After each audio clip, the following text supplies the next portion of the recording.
Bonjour chers apprenants, je suis Denis Jacob, professeur de physique-chimie.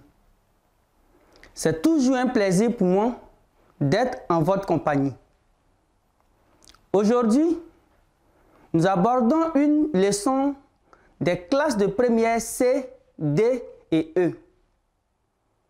Cette leçon, qui est la première de la compétence 3, nous permettra de comprendre pourquoi un objet éclairé est visible par l'œil, tandis qu'un objet dans l'obscurité ne l'est pas. Le titre de notre leçon est « Introduction à l'optique géométrique ». Pour dérouler cette leçon, nous allons nous servir de la situation d'apprentissage que je lis.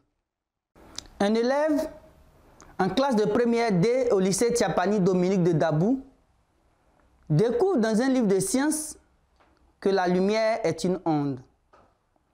Elle peut se propager dans le vide et sa couleur est fonction de sa longueur d'onde.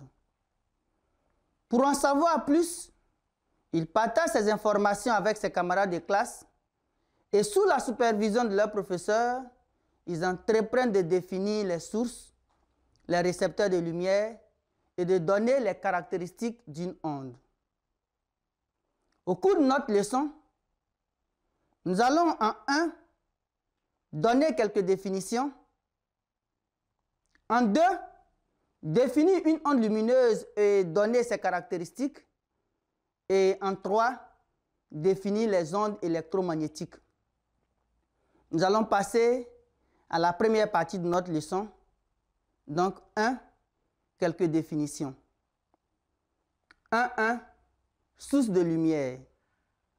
Qu'est-ce qu'une source de lumière?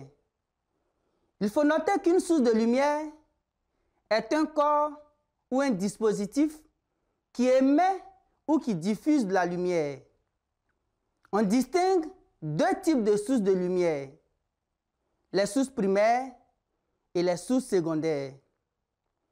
Qu'est-ce qui fait la différence entre ces 2 sources de lumière? Il faut noter que les sources primaires de lumière produisent la lumière qu'elles émettent. Exemple, le soleil, une lampe électrique allumée. Quant aux sources secondaires, elles diffusent la lumière qu'elles reçoivent d'une source primaire. Exemple, la lune qui diffuse la lumière reçue du soleil. Une porte est également une source secondaire et tous les objets qui sont visibles à l'œil et qui ne sont pas des sources primaires. Il existe également des récepteurs de lumière. 2 récepteurs de lumière. Un récepteur de lumière est un corps ou un dispositif qui est sensible à la lumière qu'il reçoit. Cela voudrait dire que ce corps ou ce dispositif subit une transformation physique ou chimique lorsqu'il est éclairé. Exemple, l'œil. Il faut savoir que la rétine de l'œil est sensible à la lumière. C'est ce qui fait que les objets éclairés sont visibles par l'œil et les objets dans l'obscurité ne sont pas perçus. Un autre exemple, une feuille verte et également un capteur photographique est un récepteur de lumière. À ce niveau de notre cours, nous allons passer à une activité d'application. Donc, activité d'application dont je lis l'énoncé. Classe les objets lumineux suivants dans le tableau ci-dessous. L'ampoule allumée, le chlorure d'argent de formule HCl, la lune, le soleil, une cellule photovoltaïque, un écran de télé allumé, l'œil, la planète Terre, une étoile, l'éclair, une dalle éteinte. Il s'agit dans notre activité de classer les objets selon qu'ils soient source primaire de lumière ou source secondaire de lumière ou récepteur de lumière. Je vous laisse quelques instants pour réfléchir.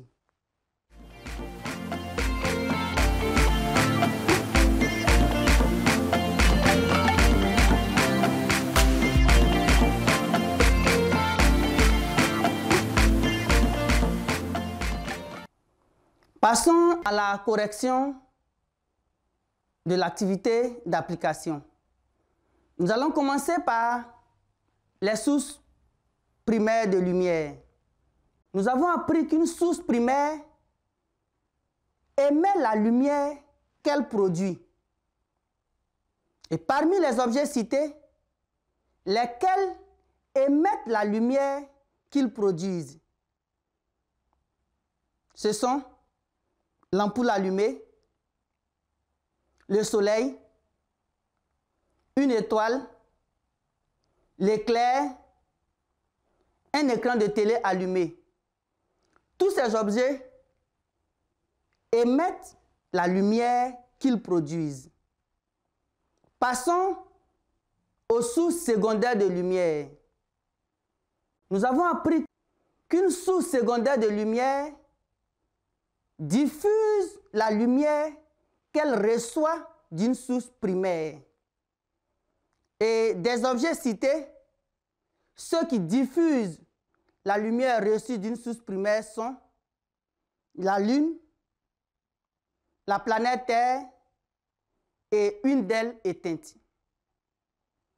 Passons au récepteur de lumière. Un récepteur de lumière est un corps qui est sensible à la lumière qu'il reçoit. Parmi les objets cités, ceux qui sont sensibles à la lumière sont le chlorure d'argent, qui noircit en présence de lumière. Aussi, une cellule photovoltaïque est un récepteur de lumière et l'œil est également un récepteur de lumière. Et voici le tableau tel que demandé dans l'activité. Continuons avec les définitions. Et donc 1.3, milieu de propagation. Il faut noter qu'un milieu de propagation de la lumière est un milieu transparent ou translucide qui laisse passer la lumière. Exemple, le verre, l'eau, l'alcool, l'air, le vide. Il faut savoir que le milieu de propagation peut être homogène ou non. 1.4, célérité de la lumière. Qu'est-ce que la célérité de la lumière? La célérité de la lumière est la vitesse de propagation de la lumière, c'est-à-dire la vitesse avec laquelle la lumière se déplace. Et dans le vide, sa valeur est notée C, et c'est égal à 3,10 puissance 8 mètres par seconde, c'est-à-dire 300 000 km par seconde. Dans l'eau, sa valeur est V, égale à 2,25 10 puissance 8 mètres par seconde. Il faut noter en remarque que l'indice de réfraction noté N est lié à la vitesse de propagation V de la lumière dans un milieu quelconque par la relation N égale à C sur V.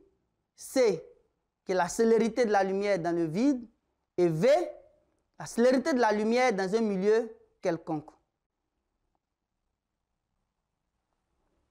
Nous allons donner quelques indices de réfraction de certains milieux dans le tableau que vous allez découvrir. Ainsi, l'indice de réfraction de l'air est égal à 1. Celui de l'eau est égal à 1,33. L'indice de réfraction du verre est compris entre 1,50 et 1,70 et la valeur dépend du type du verre. Et l'indice de réfraction de l'alcool est égal à 1,36. Nous allons continuer notre cours avec les définitions et donc 1,5 rayons lumineux. Dans un milieu homogène, la lumière se propage en ligne droite. Le trajet qui est suivi est représenté par une demi-droite appelée rayon lumineux tel que présenté à l'écran. Il faut savoir que le sens de propagation est représenté par une flèche tel qu'indiqué maintenant sur le schéma que vous voyez. 1,6 faisceau lumineux. Un faisceau lumineux est un ensemble de rayons lumineux provenant d'une même source. Et la figure que vous voyez vous montre ce que c'est que des faisceaux lumineux. Et nous voyons les faisceaux lumineux dans une salle de spectacle. Mais il faut noter qu'il existe 3 types de faisceaux lumineux. Les faisceaux parallèles, les faisceaux convergents et les faisceaux divergents. Les faisceaux parallèles sont tels que les rayons lumineux sont parallèles entre eux et ne se touchent pas. Et l'image que vous voyez représente bien les faisceaux parallèles qu'on appelle encore faisceaux cylindriques. Les faisceaux convergents sont tels que les rayons issus de différents points d'une même source se coupent en un point, tel que présenté sur le schéma que vous voyez. Et les faisceaux divergents sont tels que les rayons issus d'un même point de la source divergent et ne se touchent pas. Nous allons passer à la deuxième partie de notre leçon. 2. Ondes lumineuses. Mais avant, nous allons définir ce que c'est qu'une onde. Il faut savoir qu'une onde est la propagation d'une perturbation dans un milieu donné. Il existe différents types d'ondes, dont les ondes mécaniques, les ondes électromagnétiques. Et les ondes lumineuses sont des ondes électromagnétiques. Nous allons chercher à ce niveau de notre cours, savoir ce que c'est que la lumière. Donc, donner la nature de la lumière. Et donc, 2.1, nature de la lumière. La lumière est une onde lumineuse qui se propage à partir d'une source. Elle peut être représentée par une fonction sinusoïdale du temps. Notons en remarque que la lumière est caractérisée par une fréquence, une période et une longueur d'onde. Qu'est-ce que la fréquence d'une onde? 2,2, fréquence d'une onde. La fréquence qui est notée N est le nombre de périodes par seconde et son unité est le Hertz. N est égal à 1 sur T, c'est-à-dire N, que la fréquence est l'inverse de la période T. 2,3, longueur d'onde. La longueur d'onde notée lambda d'une onde est la distance qu'elle parcourt pendant une période. Son unité est le mètre. Et dans le vide, la longueur d'onde est notée lambda 0 et lambda 0 égale à C sur N. C, la célérité de la lumière dans le vide, et N, la fréquence de l'onde.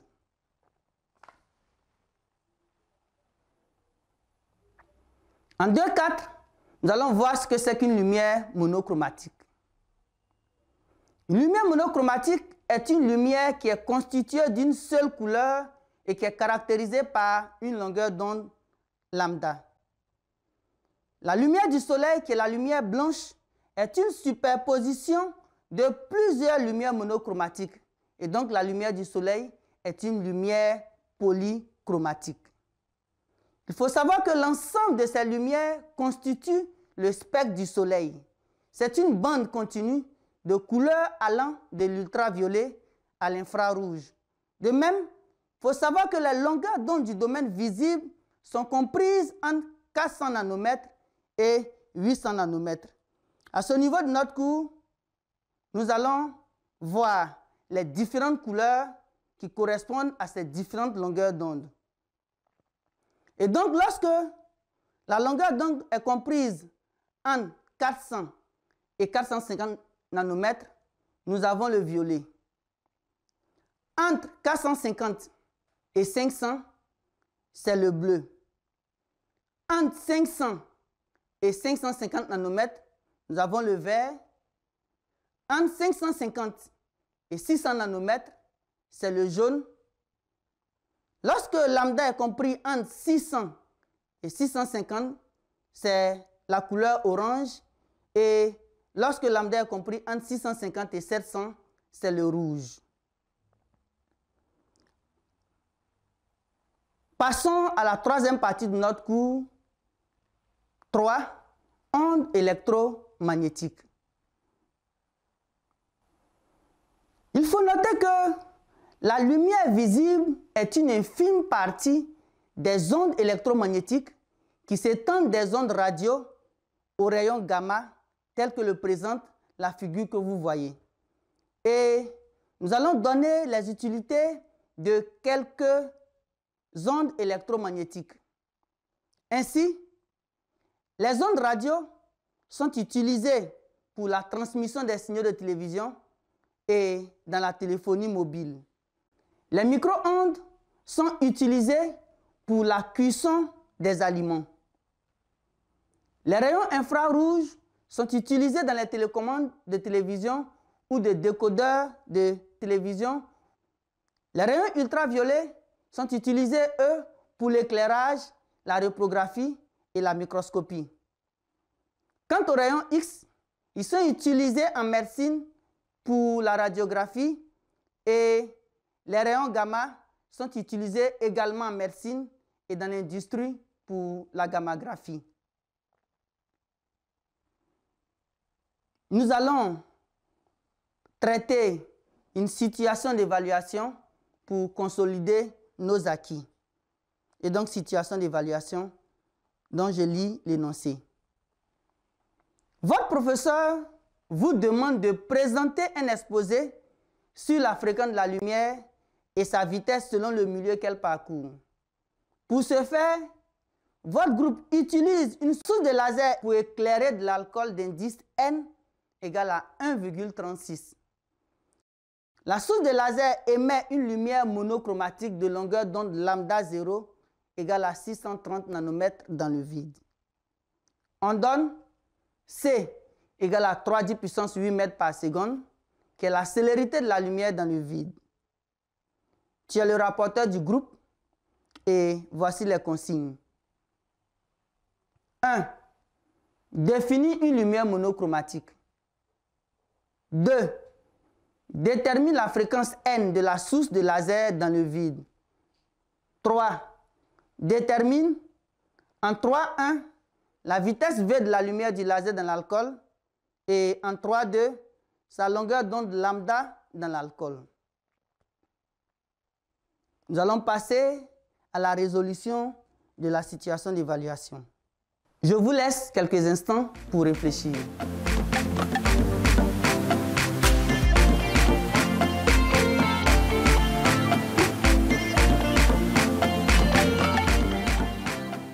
Dans la consigne 1, il était question de définir une lumière monochromatique. Et selon le cours, une lumière monochromatique est une lumière qui est constituée d'une seule couleur et qui est caractérisée par une longueur d'onde. Et donc, je répète, une lumière monochromatique est une lumière constituée d'une seule couleur caractérisée par une longueur d'onde. La consigne 2 nous demandait de déterminer la fréquence N du laser dans le vide. Nous savons que lambda 0, qui est la longueur d'une onde dans le vide, est égale à C sur N. N qui est la fréquence de l'onde. Alors, de cette formule, nous trouvons que N égale à C sur lambda 0, C qui est la célérité de la lumière dans le vide. Lambda 0 est exprimé en nanomètres. Il faut prendre la peine de convertir en mètres. Et donc 630 nanomètres est égal à 630 10 puissance moins 9 mètres. En remplaçant C et lambda 0 par leur valeur, nous trouvons N égale à 4,76 10 puissance 14 Hz. Dans la consigne 3, il était question de déterminer en 3.1 la vitesse V du laser dans l'alcool. Nous savons que N est égal à C sur V. N qui est l'indice de réfraction du milieu. Et C qui est la célérité de la lumière. De cette formule, nous tirons que V est égal à C sur N. En remplaçant C et N par leur valeur, nous avons V égale à 2,2 10 puissance 8 mètres par seconde. En 3.2, il était question de déterminer la longueur de l'onde dans l'alcool. Et selon la relation entre la longueur d'une onde dans le vide lambda 0 et la longueur de l'onde dans un milieu quelconque lambda, lambda est égal à lambda 0 sur n. Connaissant n et connaissant lambda 0, nous déterminons lambda égale à 463 nanomètres, qui est la longueur de l'onde dans l'alcool. Ainsi prend fin la résolution de notre situation d'évaluation. Merci, chers apprenants, pour votre attention. Je vous exhorte à traiter d'autres situations d'évaluation. Nous nous retrouverons pour une prochaine fois. D'ici là, portez-vous bien.